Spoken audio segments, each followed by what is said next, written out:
गांव के एक कोने में एक पुराना सा घर था, जहां एक माँ और उसका बेटा आरव रहते थे।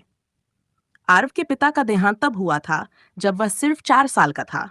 माँ ने सिलाई का काम करके जैसे तैसे बेटे की परवरिश की।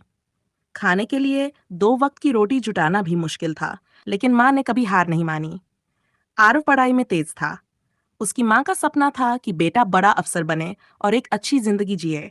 वह दिन रात मेहनत करती, लोगों के कपड़े सिलती, कभी दूसरों के घर साफ सफाई भी कर लेती, बस इसलिए कि बेटे की पढ़ाई में कोई कमी ना आए।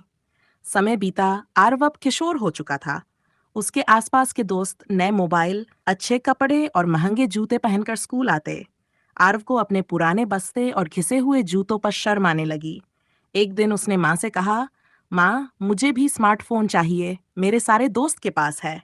माँ ने मुस्कुराते हुए जवाब दिया, बेटा अभी नहीं, पहले पढ़ाई पूरी कर ले। जब तू कुछ बन जाएगा, तब सबसे महंगा मोबाइल दिलाऊंगी। आरव को माँ की बात बेमतलब लगी। उसे लगा माँ सिर्फ बहाने बनाती है। धीरे धीरे वह चिड़चिड़ा और गुस्सैल हो गया। एक रात उसने गुस्से में माँ से कह दिया, तू बस बातें करती है, मेरे लिए कभी कुछ किया ही नहीं। ये सुनकर माँ चुप रह गई। उसने कुछ नहीं कहा, बस सिर झुका लिया। रात को जब आरव सो गया तो माँ ने एक पुराना कागज लिया और उसमें एक छोटी सी नाव बनाई। उस नाव पर उसने पेंसिल से लिखा, मेरे बेटे, तू एक दिन बड़ा आदमी बनेगा, मेरी दुआएं तेरे साथ हैं। अगली सुबह जब आरव उठा तो माँ घर में नहीं थी। बहुत ढूंढने पर पता चला कि माँ को रात में अचानक तबीयत खराब हुई और वो चल बसी। पड़ोसियों ने बताया कि माँ कई दिनों से बीमार थी, लेकिन उसने किसी से कुछ नहीं कहा। वह सिर्फ आरव की फीस भरने के लिए काम करती रही। आरव के हाथ में वो कागज की नाव थी। उस पर माँ की लिखी बातें अब किसी पत्थर सी भारी लग रही थीं। उसका कलेजा फट गया। उसे अपनी कही हर एक बात याद आने लगी।